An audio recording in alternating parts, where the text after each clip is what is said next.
When you reach the age of 50, you begin to see your health in a different light. It's no longer about chasing the perfect body or hitting arbitrary fitness goals. It becomes about preservation, quality of life, and independence. You start to understand that your body is not just something you live in. It's the very vehicle that carries you through every single moment of your existence. At this stage, ignoring your health is like ignoring the foundation of a house that has already stood through decades of weather. If you don't reinforce it, the smallest crack can become a disaster. You can't outsource your well-being. No one can take your daily walk for you, choose your meals for you, or make sure you go for your annual health check-ups. Those are personal responsibilities, and the earlier you embrace them as non-negotiables, the more control you have over your life in the years ahead. At 50, recovery from illness, injury, or even a bad night's sleep takes longer than it used to. The energy you once took for granted is now something you must actively cultivate. This is why nutrition stops being about vanity and becomes about longevity. Every bite you eat is either feeding disease or feeding health. It's not about strict diets or impossible rules. It's about knowing what nourishes your body and what depletes it, and then having the discipline to choose wisely most of the time. Small, consistent changes have far greater impact than occasional bursts of effort. Hydration, balanced meals, fresh fruits, vegetables, lean proteins, healthy fats, these aren't just good ideas, they're your daily medicine. Movement, too, becomes essential, not because you're trying to look like you did at 25, but because strength, flexibility, and endurance are your insurance policy against dependency. Every step you take strengthens your heart, keeps your joints supple, and maintains muscle mass that naturally declines with age. The less you move, the faster your body deteriorates, and the faster you hand over your freedom to others. It's not about lifting the heaviest weights or running marathons. It's about doing something every day that keeps your body in motion. Walking, swimming, yoga, stretching, light strength training, these aren't luxuries, they're survival strategies. Sleep also becomes a powerful, non-negotiable pillar of your health. At 50, you can't cheat your body out of rest and expect it to function at its best. Deep, restorative sleep is when your body repairs, when your mind processes, when your immune system strengthens. Without it, everything else you do for your health is undermined. Prioritizing a consistent sleep routine, reducing stimulants before bedtime, and creating a restful environment are small investments that pay enormous dividends. Your mental and emotional well-being are deeply intertwined with your physical health. Chronic stress is silent poison. It weakens your immune system, disrupts hormones, and accelerates aging. Learning to manage stress through mindfulness, meditation, breathing exercises, hobbies, and meaningful social connection is not just self-care, it's self-preservation. When you protect your peace, you protect your body. Reaching 50 is not a signal that you have to slow down. It's a signal that you must take better care of the engine that's been running for half a century. The truth is, you can rebuild strength, improve flexibility, enhance stamina, and sharpen your mind at any age if you commit to it. The biggest mistake is thinking it's too late, because it's not. Your body will respond to care no matter how old it is. The difference now is that the cost of neglect is far greater, and the reward for discipline is far richer than you might realize. By the time you reach 50, financial stability stops being a nice to have and becomes an absolute necessity. At this stage in life, you've likely experienced enough to know that money touches almost every aspect of your daily living. Where you live, what you eat, the healthcare you can access, the opportunities you can pursue, and even the level of independence you maintain. Financial security isn't about greed or chasing luxury. It's about having the ability to make choices without fear or dependence on someone else's generosity or approval. It's about knowing that if an emergency happens tomorrow, you have the resources to handle it without having to beg, borrow, or compromise your dignity. Family may love you, but love doesn't always translate into the ability or willingness to provide consistent financial support.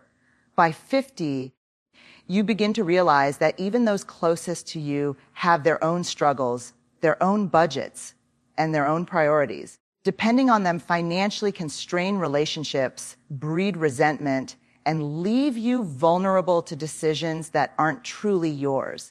Financial independence allows you to stand on your own, make decisions for yourself, and protect your relationships from the tension that money can so easily create.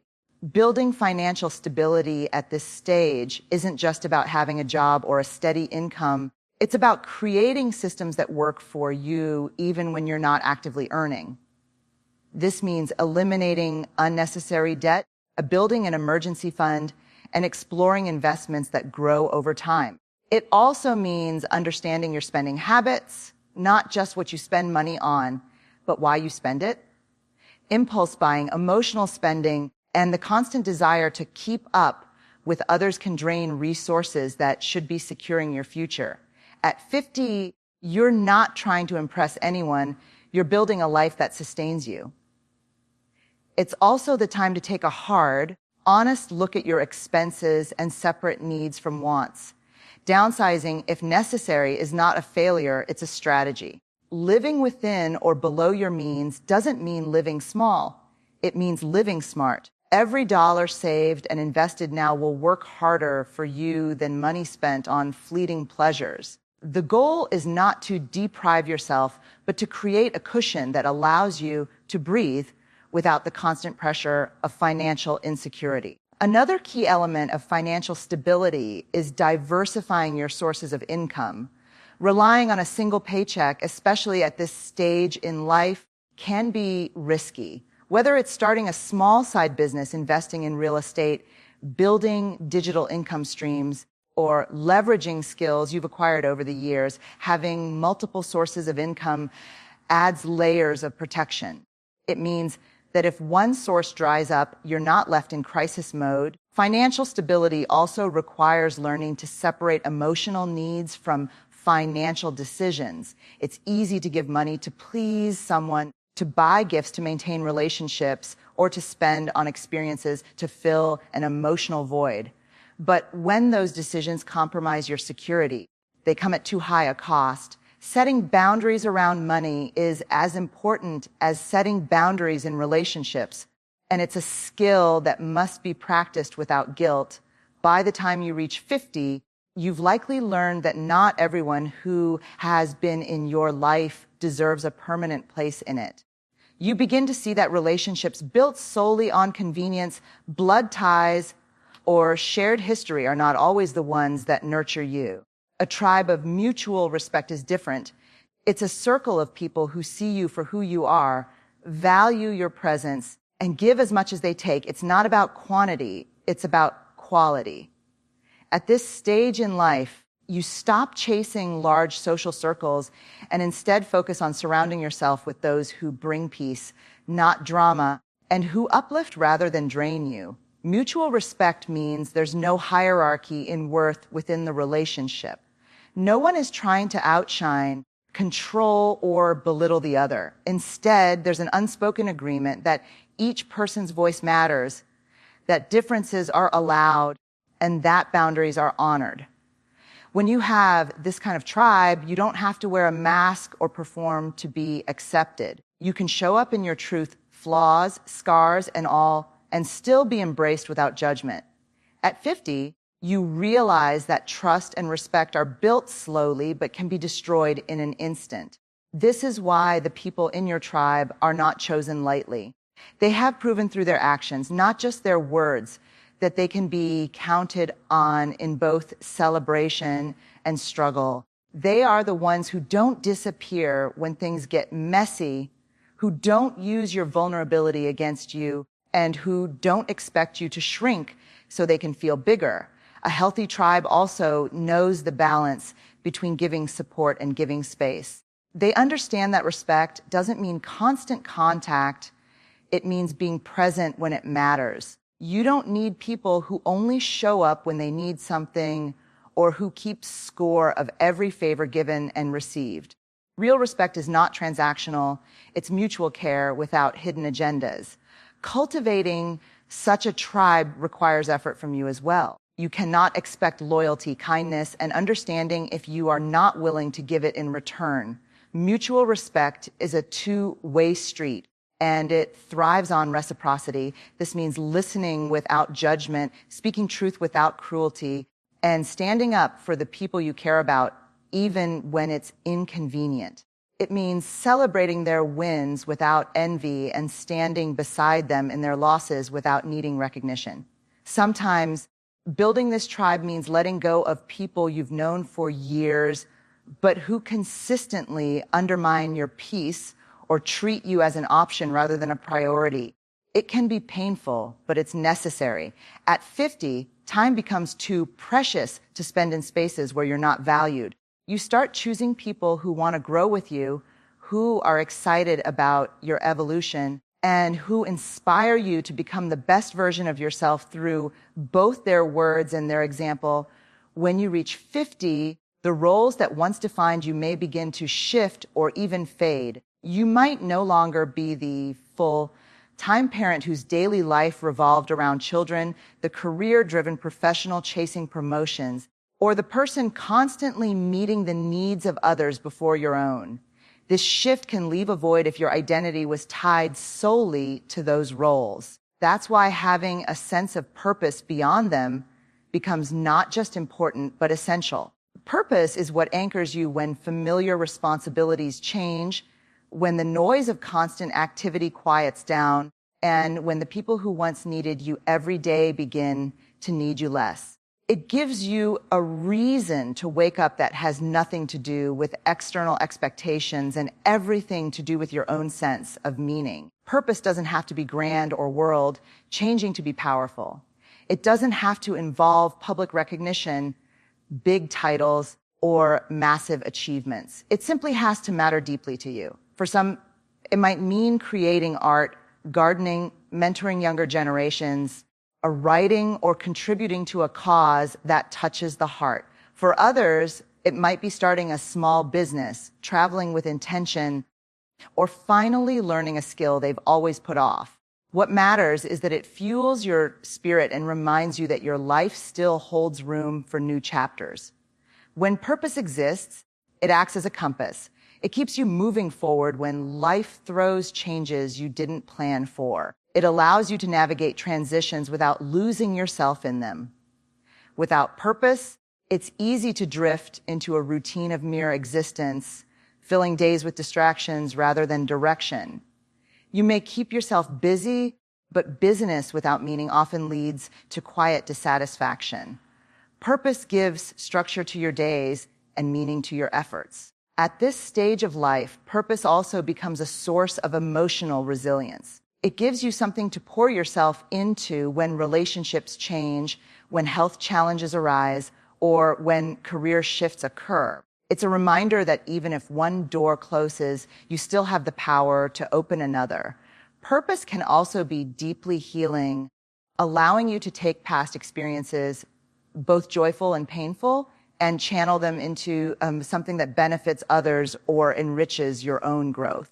Finding purpose often requires reflection and honesty. It means asking yourself what genuinely excites you, what you would do even without applause, and what makes you lose track of time. It's not always obvious, and sometimes it evolves with you. What matters is being intentional about seeking it instead of waiting for it to appear on its own. This often involves letting go of the belief that your worth is tied only to being useful to others, and instead recognizing that living fully for yourself is not selfish. It's necessary when you have a sense of purpose beyond roles. You protect yourself from the emotional emptiness that can come with major life changes. You begin to see that your value is not limited to the labels you once wore, and that the second half of life can be just as vibrant, meaningful, and inspiring as the first, if not more so. By the time you reach 50, life has likely taught you that change is inevitable, loss is unavoidable, and challenges will arrive without warning. Emotional resilience becomes the quiet armor that allows you to navigate these realities without being broken by them. It's not about denying your feelings or pretending to be unaffected. It's about developing the inner strength to feel deeply without losing your balance. Resilience is the ability to bend without snapping, to hurt without becoming hardened, and to recover without losing hope.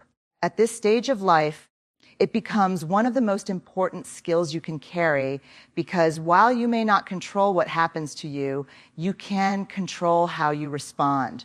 Emotional resilience begins with self-awareness. You can't strengthen what you refuse to acknowledge.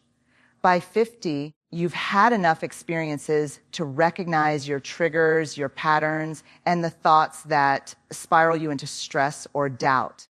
Self-awareness allows you to pause before reacting, to choose your words and actions instead of letting emotions dictate them. This pause can be the difference between damaging a relationship in a moment of frustration and building understanding in the midst of conflict. Another part of resilience is acceptance. Life at 50 often comes with changes you cannot reverse: children growing up, careers shifting, relationships evolving, health challenges appearing. Fighting these realities drains your energy. Accepting them frees it. Acceptance doesn't mean giving up. It means making peace with the present so you can focus on what's still within your power. This mental shift turns obstacles into adjustments rather than permanent roadblocks. Resilience also grows when you learn to set and protect boundaries. At this stage, you begin to see that your emotional well-being is worth guarding, even if it disappoints others, saying no when necessary, walking away from toxic dynamics, and choosing where to invest your emotional energy are all acts of resilience. They protect you from burnout and resentment, and they give you the space to recover when life demands more from you than usual. A key component of resilience is perspective. Difficult moments can feel all-consuming in the present, but experience teaches you that most pain is temporary. You've seen yourself survive situations you once thought would break you, and that history becomes proof that you can endure again. Perspective also allows you to focus on gratitude even in hard times, finding small moments of beauty or kindness that remind you life still holds good things.